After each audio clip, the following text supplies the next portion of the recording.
ارسلت الی کافۃ للناس بشیرا، ایک یتیم پیغمبر جس کی ولادت سے پہلے باپ فوت ہو چکے ہوں، جو لکھنا پڑھنا نہیں جانتے، مکہ کے ایک گاؤں، یعنی ایک گاؤں زدہ شہر تھا وہ، وہاں پیدا ہوئے ہوں اور ایجوکیشن سے دور قوم، وہ دعویٰ یہ کر رہے ہیں کہ میں ساری دنیا کے سارے انسانوں کے لیے پیغمبر ہوں، اللہ کا پیغام لے کر آیا ہوں، اور ساری دنیا کے سارے انسان جب تک مجھے فالو نہیں کریں گے وہ کامیاب نہیں ہو سکتے۔ یہ دعویٰ یا تو کوئی دیوانہ کر سکتا ہے یا وہی کر سکتا ہے جو واقعی اللہ کا پیغمبر ہو۔ اتنا بڑا دعویٰ یا تو 100% جھوٹ ہے، معاذ اللہ، نقل کفر نباشت، اور اگر سچا ہے تو یہ چھوٹا دعویٰ نہیں ہے، اس سے بڑا دعویٰ اس دنیا میں آج تک کسی نے نہیں کیا۔ دنیا میں کوئی شخص ایسا نہیں گزرا جو یہ کہتا ہو کہ جب تک مجھے فالو نہیں کرو گے آپ کامیاب نہیں ہو سکتے۔ اور دعویٰ کہاں کیا جا رہا ہے؟ ایک ایسی سرزمین میں جہاں 4 آدمی بھی آپ پر ایمان نہیں لے کر آئے۔ حضرت حکیم اختر صاحب رحمہ اللہ تعالیٰ بڑے اللہ والے بزرگ گزرے ہیں، بڑی پیاری بات کیا کرتے تھے کہ علوم نبوت یہ دلیل نبوت ہے۔ علوم نبوت جو ہے نا، نبی کے جو علوم ہے نا، نبی کی جو باتیں ہیں، یہی آپ کے نبی ہونے کی سب سے بڑی دلیل۔ اتنا کانفیڈنس ہو نہیں سکتا کسی جھوٹے پیغمبر میں، ہو نہیں سکتا، ناممکن ہے۔ اس وقت یہ دعویٰ کیا جا رہا ہے کہ جب کوئی سننے کے لیے تیار نہیں، اور آپ کہہ رہے ہیں تم مکہ تو دور کی بات، قیامت تک آنے والے تمام انسانوں کے لیے، کالے گورے، مرد عورت، غلام مالک، جاپان والے، فرانس والے، امریکہ والے، سویڈن والے، ڈنمارک والے، پاکستان والے، انڈیا والے، بنگلہ دیش والے، ساری دنیا کے سارے انسانوں کی نجات صرف اور صرف اس پیغام میں ہے جو میں لے کر آیا ہوں۔ آپ بتاؤ اس سے بڑا دعویٰ دنیا میں کسی نے کیا ہوگا؟ کوئی اسکالر یہ دعویٰ کر سکتا ہے؟ بہت ہی پڑھا لکھا سائنسدان ہو، یہ دعویٰ تو نہ آئنسٹائن نے کیا، نہ نیوٹن نے کیا، کوئی دنیا میں ایسا فلاسفر پروفیسر نہیں گزرا ہوگا جو اتنا بڑا دعویٰ۔ ہاں وہی کرے گا جس کی دماغ کیا ہو جائے گا، پاگل گھوم رہے ہوتے ہیں نا، اوٹ پٹانگ باتیں کر رہے ہوتے ہیں، ہم تو کہتے ہیں ہنستے ہیں، ہم کہتے ہیں پاگل ہے بھائی، جانے دو اس کو۔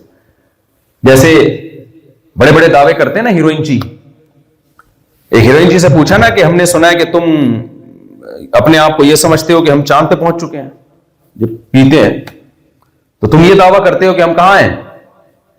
جب تم پیتے ہو تو پی کے تم یہ دعویٰ کرتے ہو کہ ہم زمین پہ نہیں ہیں، ہم کہاں ہیں؟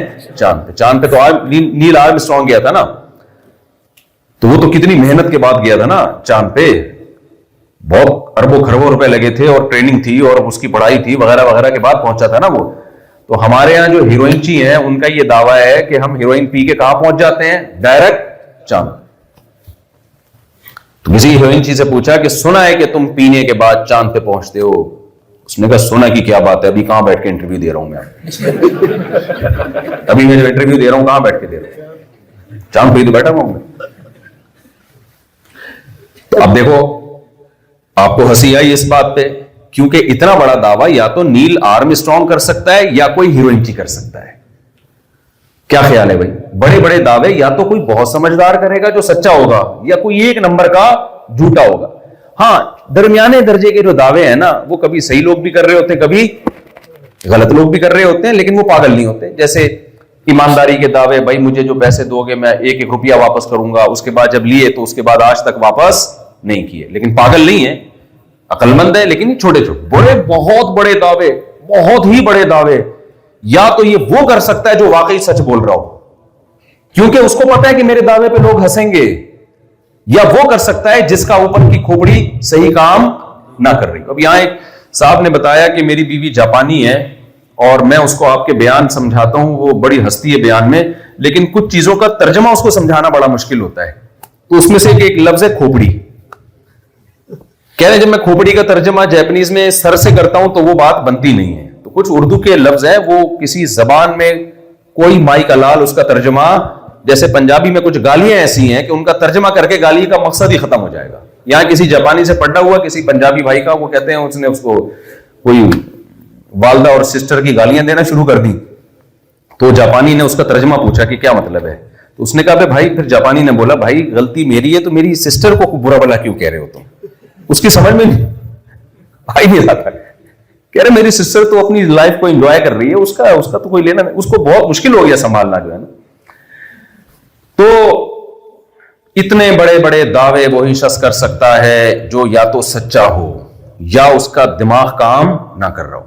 تبھی نبی صلی اللہ علیہ وسلم جب یہ دعویٰ کیا آپ صلی اللہ علیہ وسلم نے, ارسلت الی کافۃ للناس, ساری دنیا کے سارے انسانوں کی طرف اللہ نے مجھے میسنجر بنا کے بھیجا ہے. تو مشرکین مکہ نے کہا کہ مجنون ہیں, دیوانے ہیں. کسی نے کہا شاعری, شاعروں میں مبالغہ بہت ہوتا ہے نا, شاعر لوگ آپ کو پتہ ہے ایک اکثر, سارے نہیں, اکثر پھیکو ہوتے ہیں, ایسے بڑے بڑے دعوے کر رہے ہوتے ہیں, چاند سے میں تمہارے لیے آسمان سے ستارے توڑ کے لے آؤں گا. 5 روپے 50 روپے کا بیلنس ڈالنے کے پیسے محبوبہ کے لیے ان کے پاس نہیں ہوتے. باتیں کیا کریں گے, آسمان سے تمہارے لیے ستارے توڑ کے لاؤں گا. تو محبوبہ کہتی ہے, وہ متاثر ہو جاتی ہے محبوبہ, حالانکہ محبوبہ کو متاثر نہیں ہونا چاہیے, اس کو چاہیے تو 50 روپے کا بیلنس ڈال دے, ستارے میں اس سے خود خرید لوں. بڑے بڑے دعوے. لیکن محمد صلی اللہ علیہ وسلم کو وہ کیا کہتے تھے, کبھی کہتے تھے دیوانے ہیں, کبھی کہتے تھے جادوگر ہیں. جادوگر کیوں کہتے تھے؟ کسی بھی دیوانے کو کوئی بھی سمجھدار آدمی فالو نہیں کرتا. کسی پاگل کے پیچھے آپ نے دیکھا کہ کچھ, ہمارے یہاں تو ایسے بہت ہیں الحمدللہ, ایسے پاگل ہیں جن کو بڑے بڑے سمجھدار لوگ فالو کر رہے ہیں, لیکن نارملی ایسا ہوتا نہیں ہے. پاکستان میں جو جتنا بڑا پاگل ہوگا نا روحانیت کے نام پہ, وہ اتنا فیمس ہو جائے گا. جن چڑیل بھوت بگانے والے ایک بھی نارمل نہیں ہوتے, خوب سمجھ لو. یہ سارے پاگل ہوتے ہیں. کچھ پاگل ہوتے ہیں, کچھ پاگل بنا رہے ہوتے ہیں. پاگل ہوتے نہیں, یہ عملیات کرتے ہیں نا روحانی عامل لوگ. یہاں آپ لوگ جاپان میں خدا کا واسطہ کسی تعویذ گنڈے والے کو روحانی عامل کو گھسنے نہیں دینا. عزم کرو سب مل کے نا, بیعت کرو آپس میں, ورنہ میں یقین سے کہوں یہاں جنات بھی آئیں گے, چڑیلے بھی آئیں گی, بھوت بھی آئیں گے. یہ بتاؤں میں آپ, ابھی تک میں نے کوئی رپورٹ نہیں سنی کسی جاپانی پہ کوئی جن, بھوت, چڑیل, جادو, جٹھانی نے یہ کر دیا. ان کی تو جٹھانیاں ہوتی بھی نہیں ہے, لیکن یہ کر دیا, فلانی نے یہ کر دیا, یہ کر دیا, نہیں ہے رپورٹ.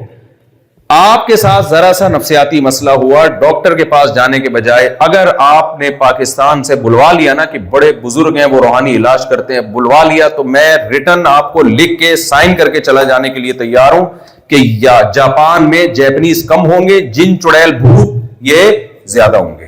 یہ بتا دوں میں آپ, ان کی لیبارٹریوں میں بھی جن گھسیں گے, دیکھنا آپ. یہ جب سیارہ بھیجیں گے نا خلا میں, پھٹ جائے گا, تو جیپنیز پتہ ہے کیا کہیں گے؟ ابھی جب ان کا کوئی حادثہ ہوتا ہے تو سارے ماہرین مل کے بیٹھتے ہیں کہ فالٹ کیا تھا, اس فالٹ کو دور کرتے ہیں. لیکن جب روحانی عامل یہاں آ گئے نا پاکستان سے اور انڈیا سے, تو پھر یہ کہیں گے یہ جو اوپر جہاز گیا ہے نا, اصل میں یہ کوئی آسیب ہے اس کے اوپر, بالکل ٹھیک تھا, فٹ فاٹ تھا, بٹن دبایا, اوپر گیا, دھم سے جا کے پھٹ گیا. تو یہ کوئی لگتا ہے کہ کسی نے کچھ کر دیا ہے. پھر کوئی ان کو بتائے گا یہ چیز اتنی دفعہ ہو, یوں کر کے پڑھو, پھر یہ چیز اتنی دفعہ, 331.5 دفعہ یوں پڑھو, 631 دفعہ یہ پڑھو. بھائی 31 30 کہاں سے یہ عدد لے کر آ رہا ہے, کوئی پوچھنے والا نہیں ہے. تو ان لوگوں کو مت آنے دو یہاں پہ, برباد کر دیں گے. تو خیر, تو محمد صلی اللہ علیہ وسلم نے اتنا بڑا دعویٰ کر دیا, اتنا بڑا دعویٰ, نہ لکھنا. یہ دعویٰ کوئی چلو اسکالر کرتا, کوئی یونیورسٹی میں پڑھا ہوا کرتا, وہ کہتا ہے میرے پاس ایک ایسا نظام ہے جو انسانیت کی نجات کا واحد راستہ ہے, تو بھی ہم کہتے ہیں بھائی تھوڑا پڑھ لکھ کے, تھوڑا کیا ہو گیا, جیسے کچھ لوگ پڑھ لکھ لیتے ہیں نا زیادہ, تو اوپر کی سیٹنگ ان کی بھی کیا ہو جاتی ہے, آؤٹ ہو جاتی ہے. ہر چیز کو بالکل ٹیکنیکل, تو وہ جیسے ہمارے یہاں بعض ماہر نفسیات ہیں, سب نہیں, وہ نفسیات اتنا زیادہ پڑھ لیتے ہیں کہ وہ ہر ایک کو نفسیاتی مریض سمجھنا شروع کر دیتے ہیں. اب وہ ہر ایک کو بڑے طریقے سے سمجھائیں گے. بچے کی دیکھیں, وہ میں نے ایک ماہر نفسیات کا, وہ میں اس کی ویڈیو سن رہا تھا, وہ لوگوں کو بتا رہا تھا کہ بچے پہ دیکھیں سختی نہ کریں, کیونکہ ہوتا یہ ہے کہ بچے جب اسٹریس میں جاتا ہے تو اس کے اسٹریس والے ہارمونز بڑھ جاتے ہیں. اسٹریس والے جب ہارمونز بڑھتے ہیں تو جب آپ بچے کو کوئی بات سناتے ہیں تو سماعت کمزور ہو جاتی ہے جب اسٹریس ہارمونز بڑھتے ہیں. وہ پوری ٹیکنیکل پوری نا, ابے بھائی کون سا تربیت کا تم اتنا پیچیدہ کر کے بنا دیا. میں نے کہا اگر بچے پہ ہمیں غصہ آ رہا ہے, بار بار ایک ہی مسٹیک کر رہا ہے, اس کے ہارمونز کی فکر ہے, ہمارے ہارمونز کا کوئی خیال ہے ہی نہیں. ہمارے جو بڑھ رہے ہیں اور بڑھ بڑھ کے کھوپڑی سے باہر نکل کے گر رہے ہیں اور ٹرانسفر ہو رہے ہیں دوسروں میں, اس کی کوئی فکر ڈاکٹر صاحب کو نہیں ہے. ٹھیک ہے بچوں پہ سختی نہیں کرنی چاہیے, لیکن ہر چیز میں اعتدال کیا ہے, ضروری ہے. ابھی دیکھو ہمارے یہ دوست ہے نا, ان کی چھوٹی بچی ہے, میں نام نہیں لوں گا ان کا, ان کی چھوٹی بچی ہے, انہوں نے بتایا کہ یہاں جو ہے نا وہ تھوڑی سی اسٹریس میں, عجیب سی ڈپریشن میں جا رہی ہے, ڈر جاتی ہے ذرا ذرا سی باتوں پہ. میں نے کہا اس بچی کو, یہ پشاور کے, میں نے کہا بچی کو پشاور بھیج دو, کیونکہ بچی کے ساتھ کوئی کھیلنے کودنے کے لیے بچہ نہیں ہے. میں نے کہا اس بچی کو بھیجو پشاور, وہاں اس کی کزنیں اور اس کی جو رشتہ دار اس کی عمر کی رکھ رکھ کے لگائیں گی چماٹے, ماریں گی نا وہ, یہ بھی لگائے گی. بچے تو کھیلتے ہیں, بچوں کو کون روک سکتا ہے, یہ بھی مارے گی وہ بھی ماریں گے. تھوڑے دنوں میں ہارمونز کی سیٹنگ آٹومیٹیکلی کیا ہو جائیں گے, سارے سافٹ ویئر اپ ڈیٹ ہو جائیں گے, ری انسٹال ہو جائیں گے سارے. میں نے کہا ابھی یہ کام کر لو, بڑی عمر میں یہ کام نہیں ہو سکتا. تو جن بچوں کو یہاں اسٹریس ہو رہا ہے نا, پاکستان کا ایک چکر لگا کے اپنے کزنوں میں چھوڑ دیا کریں, ان کو بہن بھائیوں میں کزنوں میں چھوڑ کے واپس لے کر آئیں. بالکل دیکھو ہم بہن بھائیوں میں کھیلے کودے ہیں نا, ٹینشن دینا جانتے ہیں الحمدللہ, کوشش ہی ہوتی ہے ٹینشن کسی سے لے نہیں. ہم تو مار بھی کھائی ہم نے, بھائیوں سے بھی, ابا سے بھی پٹے ہیں, پیٹا بھی ہے, مارا بھی ہے, زیادہ نہیں ہو یہ حد سے زیادہ نقصان دہ. تو اتنا پیچیدہ بعض چیزوں کو بنا دیا نا, کیونکہ زیادہ پڑھنے سے اگر عقل نہیں ہے اور صرف پڑھائی ہی پڑھائی ہے تو اوپر کی سیٹنگ کیا ہو جاتی ہے, آؤٹ. جیسے جو لوگ ہر وقت صحت کے کلپ دیکھتے رہتے ہیں نا, ہیلتھ, یہ کھانا ہے یہ نہیں کھانا, یہ کھانا ہے یہ نہیں کھانا, ٹینشن سے ہی صحت برباد ہو جاتی ہے ان کی. ہر چیز میں اعتدال کیا ہے, ضروری ہے. تو وہ ایک ڈاکٹر ہے ہمارے یہاں, ان کے کلپ بہت آتے ہیں, بہت زیادہ صحت کے بارے میں نا, یہ کھائیں پھر یوں کھائیں پھر ایسا کھائیں پھر یہ والا وٹامن. تو نیچے ایک سردار جی ہوتے ہیں نا سکھ, اس نے کمنٹ کیا, اچھا وہ ریسرچ, بڑے ریسرچ پیپر بھی ہوتے ہیں ساتھ ساتھ, امریکہ کے ڈاکٹر کی یہ ریسرچ ہے, وہ تو آدمی اور پاگل ہونا شروع ہو جاتا ہے, یار ہر بات ریسرچ سے کر رہے ہیں. نیچے ایک سردار جی نے لکھا ہوتا ہے, چھڈو پاؤ جی کوئی اور کام کرو, لوگوں کو جینے دو. مجھے بڑا اچھا لگا اس کا, انگلش میں نا ایسے پنجابی لکھی ہوئی تھی, چھڈو پاؤ جی لوگوں کو جینے دو. مجھے بڑا اچھا لگا. تو میں عرض کر رہا تھا, رسول اللہ صلی اللہ علیہ وسلم کوئی بہت بڑے اس زمانے کے اسکالر ہوتے, کوئی یونیورسٹی سے فارغ ہوتے, پھر آپ یہ اتنا بڑا دعویٰ کرتے, تو بھی ایک الزام بن سکتا تھا کہ بھائی بہت زیادہ پڑھ لکھنے سے بعض دفعہ انسان بڑی بڑی باتیں کرنا شروع کر دیتا ہے. قرآن کیا کہتا ہے, وَمَا تَخُطُّهُ بِيَمِينِكَ إِذًا لَارْتَابَ الْمُبْطِلُونَ. محمد صلی اللہ علیہ وسلم کے ہاتھ نے کبھی الف با کی لکیر نہیں کھینچی. اگر ایسا کیا ہوتا تو تم کہتے, تم شک میں پڑ جاتے کہ یہ جو قرآن پیش کر رہے ہیں, یہ جو قانون پیش کر رہے ہیں, یہ ہو سکتا ہے ان کا گڑا ہوا ہو. اللہ کہتے ہیں جس شخصیت نے الف اور با کبھی لکھا نہیں, جو الف اور با کا فرق نہیں جانتے, وہ اتنا زبردست ضابطہ حیات کیسے پیش کر سکتے ہیں؟ ایسا قانون محمد صلی اللہ علیہ وسلم نے پیش کیا 1400 سال کے بعد. اگر جاپان والے نجات چاہتے ہیں اس ٹینشن میں جس میں یہ پڑ چکے ہیں, اس سے نکلنا چاہتے ہیں, تو ان کے پاس بھی اس قانون کے علاوہ کوئی آپشن نہیں ہے. سب کچھ ہونے کے باوجود بھی میں جب بعض حالات سنتا ہوں تو حیران ہو جاتا ہوں, جو دیکھتا ہوں حالات حیران ہو جاتا ہوں. کتنے پاکستانی ہیں اپنے بچوں کو یہاں لانے کے لیے تیار نہیں ہیں. ابھی ایک صاحب کہہ رہے تھے یار اسلامک اسکول بنے گا تو میں بچوں کو لاؤں گا, ورنہ نہیں لا رہا میں. بچے ہاتھ سے کیا ہو رہے ہیں, نکل رہے ہیں. ایسے اخلاق کا کیا کرنا ہے بھائی, جب انسان اپنے باپ کو نہ پوچھے, اپنی ماں کو نہ پوچھے, اپنی بیوی پہ خرچ نہ کرے, اپنی بیٹیوں کی فکر نہ کرے. یہ تو انفرادی زندگی ہو گئی نا انسان کی. آپ بتاؤ, انسان کو اللہ نے خاندانوں میں پیدا کیا, یہ ایسے ہی جیسے جو گھوڑے گدھے ہوتے ہیں, بکرے ہوتے ہیں, بکرے کو پتا ہوتا ہے اس کی اماں کون ہے ابا کون ہے؟ بولے نا بھائی, کیا پتا ہوتا ہے اس کو اس کی ابا کون ہے اس کی اماں کون ہے؟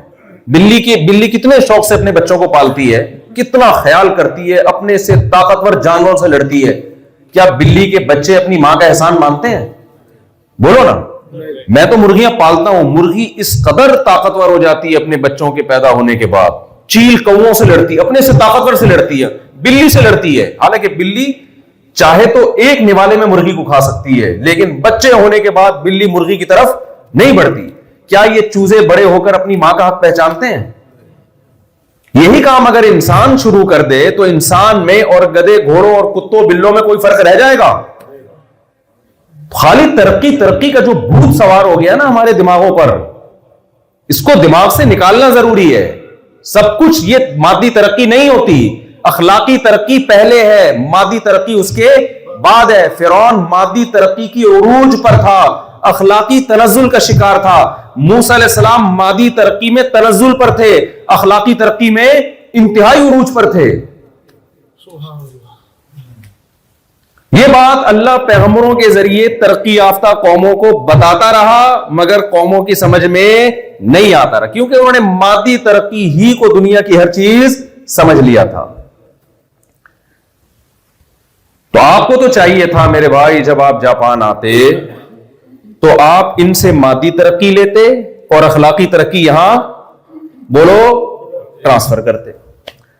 کتنے افسوس کی بات ہے، آپ میں سے بہت سے لوگ یہاں آ کے جو خوبی تھی ان کے اندر، مادی ترقی بھی ایک خوبی کی چیز ہے، اللہ نے قرآن میں جگہ جگہ نعمت کے طور پہ بیان کی ہے، اس کو بھی اللہ نے نعمت کے طور پہ بیان کیا ہے کہ یہ نعمتیں میں نے تمہیں دی ہیں۔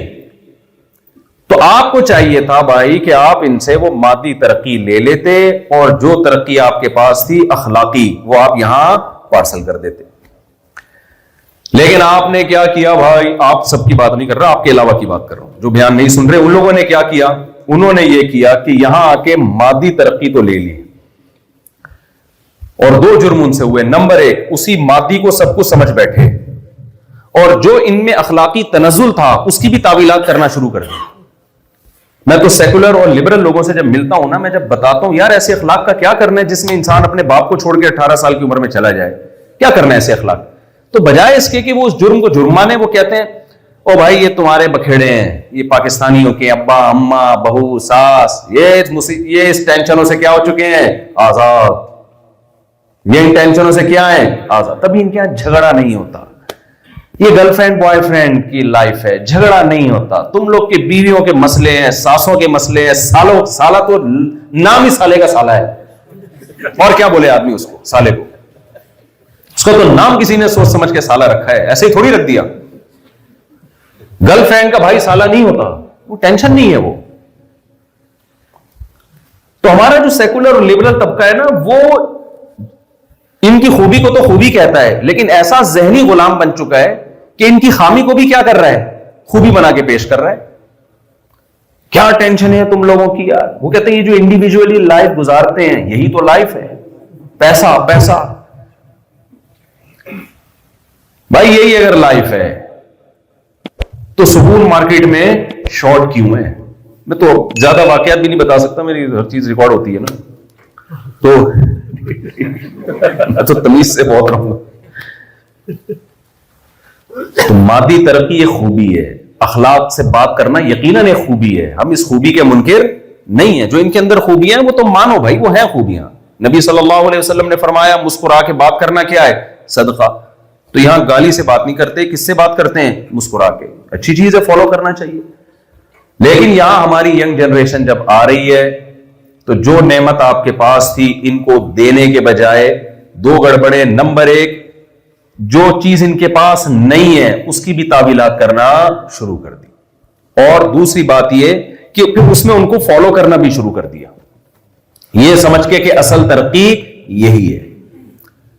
تو ہمارا جو لبرل اور سیکولر طبقہ ہے نا، وہ یہی کہتا ہے یار کیا ہے، کیا ضرورت ہے، ابا اماں اولڈ ہاؤس ہے نا، اتنے اچھے خوبصورت بنے ہوئے ہیں، اتنا کیئر ہوتی ہے اس میں، اور اتنی تمیز سے ان کا سارا سیٹ اپ چل رہا ہوتا ہے، اور ہماری ٹینشن گرل فرینڈ سے دور ہو جاتی ہے، تو بیوی پالنے کی ہمیں کیا ضرورت ہے، بچے کی یہ۔ اور بعض لوگ، میں جب سوئٹزرلینڈ گیا نا تو میں نے وہاں گاڑیوں میں دیکھا ایک ہی بندہ گاڑی میں گاڑیوں میں ایک بندہ ہی بیٹھا ہوتا ہے، بہت زیادہ ہوا اس کے ساتھ فرنٹ سیٹ پہ دوسرا۔ اور ہمارے یہاں جب ہم کسی تفریحی مقام پہ مری میں جاتے ہیں تو کھڑکیوں سے بچے نکل کے گر رہے ہوتے ہیں باہر، ڈگی میں الگ بھرے ہوئے ہوتے ہیں۔ تو میں نے کہا یار یہ ایک ہی، تو وہاں مجھے مقامی لوگوں نے بتایا کہ ہم نے ایسے لوگ دیکھے ہیں جو گاڑی جب سے خریدی ہے نا 5-5 10-10 سال ہو گئے، پچھلی سیٹ پہ کوئی بندہ آج تک بیٹھا ہے ہی نہیں۔ میں نے کہا یار یہ کیا زندگی ہے یار، اس سے تو وہ ٹھیلے والا اچھا ہے، گولے گنڈے والا ہمارا گھر جاتا ہے تو بچے اس کا انتظار کر رہے ہوتے ہیں، بیوی انتظار کر رہی ہوتی ہے اس کے، وہ گولا گنڈا کما کے جو بھی تھوڑا بہت خیال کر لیتا ہے اپنے بوڑھے باپ کو، گٹکے کے پیسے ہی دے دیتا ہے وہ، اور کچھ نہیں کر سکتا۔ تو اللہ اکبر، تو یہ کتنی بڑی حقیقت ہے کہ ایسی تنہائی کا کیا کرنا ہے۔ دیکھو بہت سے لوگ میں نے دیکھے اکیلے کھانا بھی نہیں کھاتے، کہتے ہیں یار کھانا کھانے کا مزہ تو جب ہے جب 4 آدمی بیٹھے، یہ نیچرل ہے، 4 دوست احباب بیٹھے ہو تو دال کھانے میں بھی مزہ آتا ہے۔ اکیلے بیٹھ کے آپ پیزا کھا رہے ہو وہاں بیٹھ کے کونے میں منہ دے کے، اکیلے بیٹھ کے برگر کھا رہے ہو، اس سے بہتر وہ دال ہے جو 4 آدمی مل جل کے کھا لیتے ہیں۔ تو میں نے وہاں سوئٹزرلینڈ میں نا, اب سوئٹزرلینڈ کے خلاف بولنے پر تو کچھ انشاءاللہ گناہ نہیں ملے گا مجھے, کیونکہ ابھی تو میں یہاں پر ہوں نا, جاپان میں ہوں. تو سوئٹزرلینڈ میں اب میں نے کیا دیکھا, پھر ہم لوگ وہاں گئے تو پتا چلا کہ اتنی بہترین جگہ جس پہ دنیا کہتی ہے دنیا کی جنت ہے وہ, لیکن رہنے والے جنت میں نہیں ہے. اتنی خودکشیاں کہ گورنمنٹ تنگ آ گئی ہے, گورنمنٹ نے تنگ آ کے خودکشی کو لیگل کر دیا ہے. میں ان نوجوانوں سے خطاب کر رہا ہوں, خاص طور پہ جو شراب کباب کی طرف, جن کا دماغ روزانہ دل چاہتا ہے کہ ہم بھی کبھی نائٹ کلب میں جائیں, کسی جاپانی کو گرل فرینڈ بنائیں. رنگ رلیوں پہ زمانے کی نہ جانا اے دل, یہ خزاں ہے جو بانداز بہار آئی ہے. بعض دفعہ خزاں آتی ہے, اسٹائل بہار والا ہوتا ہے. بعض دفعہ دشمن آتا ہے, اسٹائل کس طرح دوستوں والا ہوتا ہے, پسٹل چھپائی بھی ہوتی ہے. اور جو دوست کے اسٹائل میں دشمن آئے وہ بہت زیادہ خطرناک ہوتا ہے. بعض دفعہ لڈو میں زہر رکھ کے کھلایا جاتا ہے بھائی. نافرمانوں کے لیے شراب کباب, زنا, گرل فرینڈ, یہ اصل میں لڈو ہے جس میں اللہ نے کیا رکھا ہوا ہے, زہر, تاکہ دنیا میں بھی عذاب میں ہو اور آخرت میں بھی عذاب میں ہو. ان رنگ رلیوں کو دیکھ کر کبھی متاثر مت ہونا, بڑھاپا بہت خطرناک گزرے گا تمہارا, سسکیاں لے کے مرو گے تم. میں اپنی مسجد میں دیکھتا ہوں بوڑھوں کو, آتے ہیں ہاتھ میں تسبیح ہوتی ہے, نماز پڑھ رہے ہیں, تلاوت کر رہے ہیں, اتنا اچھا لگتا ہے ان کو دیکھ کے. اور کچھ ایسے بھی بوڑھے ہیں 24 گھنٹے ٹی وی کے آگے بیٹھے رہتے ہیں, پاؤں قبر میں لٹک رہے ہیں, مگر ٹی وی دیکھے بغیر ان کو سکون نہیں ملتا. تو بتاؤ وہ سکون میں, یہ وہ جو مسجد میں آ کے اللہ اللہ کر رہا ہے. ہمارے محلے میں ایک بزرگ تھے, عمر 80 سال ہو گئی ہوگی, ان کو کینسر ہوا, ڈاکٹر نے کہا کہ 1 سال کے اندر آپ کی ڈیتھ ہو جائے گی. تبلیغی جماعت کے, اچھا تبلیغ میں گئے کیسے وہ اپنا واقعہ خود سنایا کرتے تھے, مجھ سے بڑی محبت کرتے تھے, اللہ ان کی مغفرت کرے. وہ کہیں سینما گھر میں نا فلم دیکھ کے آ رہے تھے, اپنے بچپن کا واقعہ بتا رہے, میری عمر 15-20 سال تھی, کراچی میں بڑے بڑے سینما ہیں, تو سینما گھر میں فلم دیکھ کے آ رہا, تو کہتے اب مجھے خطرہ تھا کہ میں جب گھر جاؤں گا تو ابا سے پٹوں گا. میں ابا سے کیا ہوگا, پٹوں گا. تو کہہ رہے ہیں میں نے سوچا کہ اچھا بہانہ ہے کہ مدنی مسجد چلے جاؤ, تبلیغی مرکز. تبلیغی مرکز میں آدمی جو نور ہے نا تھوڑا سا پیدا ہو جاتا ہے, ایک رات گزارنے کے بعد تھوڑا سا چہرہ نورانی ہو جاتا ہے, جو گناہ کیے ہوتے ہیں ان کی کالک تھوڑی سی ختم ہو جاتی ہے. کہتے ہوئے وہاں چلا گیا تو ایک تبلیغ کے بزرگ مل گیا, انہوں نے پوچھا بیٹا کہاں سے آ رہے ہو, میں نے بتایا جی فلم دیکھ کے آ رہا ہوں. یہاں کیسے آنا ہوا, ابا ماریں گے, کہاں تھا, تو کوئی بہانہ کرنا ہے. کہہ رہے ہیں بزرگ نے مجھے بڑا اکرام کیا, بہت محبت دی, بہت تمیز سے محبت سے مجھے سمجھایا, اور بالآخر سہ روزے کی جماعت میں نکال دی. پھر ان کا بڑا وقت تبلیغ میں لگا, اللہ نے ان کو پلٹ دیا. سارے بیٹے ان کے داڑھی ماشاءاللہ, پوتے نواسے حافظ, اللہ نے اولاد بھی دی, پوتے نواسے بھی. تو یہ تو جوانی کا واقعہ تھا ان کا. اب بڑھاپے میں ان کی زندگی بڑی اچھی ماشاءاللہ گزر رہی, بچے بڑے خدمت گزار. ڈاکٹر نے ان سے کہہ دیا کہ بھائی 1 سال ہے آپ کا اور آپ کی ڈیتھ ہو جائے گی. میں نے ان کے چہرے پر ایک سلوٹ نہیں دیکھی. موت کی خبر سن کے اچھوں کے ہوش اڑ جاتے ہیں. انہوں نے کہا اپنے بیٹوں سے کہ دیکھو اب یہ میرا آخری رمضان ہے. جو رمضان آیا نا ان کا آخری تھا, ان کو یقین تھا میرا آخری رمضان ہے. تو بچوں دیکھو میں چاہتا ہوں اب آخری رمضان ہے تو لوگ 10 دن کا اعتکاف کرتے ہیں, میں پورے مہینے کا اعتکاف کروں گا. اب میں چاہتا ہوں یہ میرا ٹائم آخر میں کہاں اللہ اللہ کر کے گزرے. حالانکہ ان کے پاس تنہائی دور کرنے کے لیے ان کو روبوٹ کی ضرورت بولو نہیں, رینٹ بندہ کی ضرورت. اب پتہ نہیں یہاں جاپنیز میں اس کو کیا کہتے ہیں, رینٹ کار ہوتی ہے نا, تو رینٹ بندہ بھی ہوتا ہے, بندوں کی ضرورت نہیں. ہم نے یورپ میں دیکھا کسی بوڑھے کے ساتھ بیٹھ کے 4 منٹ بات کر لینا, اس کا دل باغ باغ ہو جاتا ہے, وہ چاہتا ہے یار پیسے لے لو بیٹھو بات کرو. ان کے پاس گپ شپ لگانے کے لیے بیٹے بیٹیوں کی کمی نہیں ہے, پوتے پوتیوں کی کمی نہیں ہے, بہوؤں دامادوں کی کمی نہیں ہے. کیا کہہ رہے ہیں بھائی, مجھے کہاں لے کے جاؤ, مسجد میں. کہہ رہے ہیں لوگ 10 دن کا اعتکاف کرتے ہیں, میں 1 مہینے کا اعتکاف کروں گا. میں چاہتا ہوں میرا آخری رمضان اچھا گزرے. تو میں تو کہ اس مسجد کا امام ہوں جس مسجد میں انہوں نے اعتکاف کیا, تو میں ان کو دیکھتا تھا, ان کے بچے صبح سحری لے کے آ رہے ہیں, شام کو افطاری لے کے آ رہے ہیں, اللہ اللہ کر رہے ہیں, اور اتنے خوش مزاج, اتنی سکون کی زندگی ان کی, اور اس پہ خوش ہیں کہ چلو آخری رمضان میرا زندگی کا. ابے بھائی آخری بولتے ہوئے آپ کی روح کانپتی نہیں ہے؟ تھر تھر آدمی کام نہیں لگتا. آپ کو کوئی لڈو کھلائے, آپ خوش ہوں گے جی مفتی صاحب کراچی سے رسگلہ لے کر آئے ہیں, میں ان کے لیے مٹھائی لے کر آیا ہوں کراچی سے نا. لیکن میں بتا دوں یہ آپ جب رسگلہ دیکھ رہے ہو خوش خوش کھا رہے ہو, میں کہوں یہ آپ کی زندگی کا آخری لڈو ہے. اب بتاؤ کریلے سے زیادہ کڑواہٹ اس لڈو میں آئے گی کہ نہیں آئے گی؟ آپ بولو گے مفتی صاحب کریلے کا لڈو کھلا دیتے کڑوا, یہ نہ کہتے کہ یہ آخری ہے, وہ آرام سے گلے میں اتر جاتا. لیکن یہ جو آخری کا لفظ آپ نے استعمال کیا یہ بہت ڈینجرس ہے. اب لڈو میں لڈو پن ختم ہو گیا, تو یہ کریلے سے زیادہ کڑوا ہے میرے لیے. ان کو پتا تھا یہ میرا آخری رمضان ہے, تو انہوں نے کہا بھائی اللہ نے پہلے بتا دیا کہ مرنے والا ہوں, تو یہ آخری رمضان کہاں گزاروں گا؟ مسجد میں. تو یہ وہ بوڑھے ہیں جن کی جوانی اچھے کاموں میں گزری, ان کو بڑھاپے میں تنہائی دور کرنے کے لیے انسانوں کو بھی لفٹ کرانے کے لیے یہ تیار نہیں ہوتے. یہ کس کے لا لگائی ہوئی ہے؟ اللہ سے. میں دیکھتا تھا ان کے معاملات, میں بھی جا کے بیٹھا کرتا تھا ان کے پاس. اعتکاف ختم ہوا, گھر چلے گئے, تھوڑے دن تک بیڈ پہ پڑے رہے, اطلاع کہ جی انتقال ہو گیا. ہم ہی کفن دفن جنازے میں شریک تھے. ایسی موتیں بھی ہم نے دیکھی ہیں, اور ایسی موتیں بھی دیکھی ہیں کہ ٹینشن سے اپنے آپ کو گولی مار لی, ٹینشن سے ٹرین کے نیچے آ گئے. ٹینشن, اور ٹینشن کیا ہے؟ کمال کی بات ہے, کھا رہے ہیں پی رہے ہیں, رہنے کے لیے چھت میسر ہے, پھر بھی ٹینشن ہے. مجھے ایک صاحب کہنے لگے یہاں جو لوگ ہیں نا وہ اپنے آپ کو غریب سمجھتے ہیں. میں نے کہا جاپان میں رہ کے بھی غریب سمجھتے ہیں یہاں کے جاپانی. کہتے ہیں بھائی ان کے جو اسٹینڈرڈ ہے نا, یہ چاہتے ہیں اس خاص اسٹینڈرڈ کی ہمیں زندگی ملے.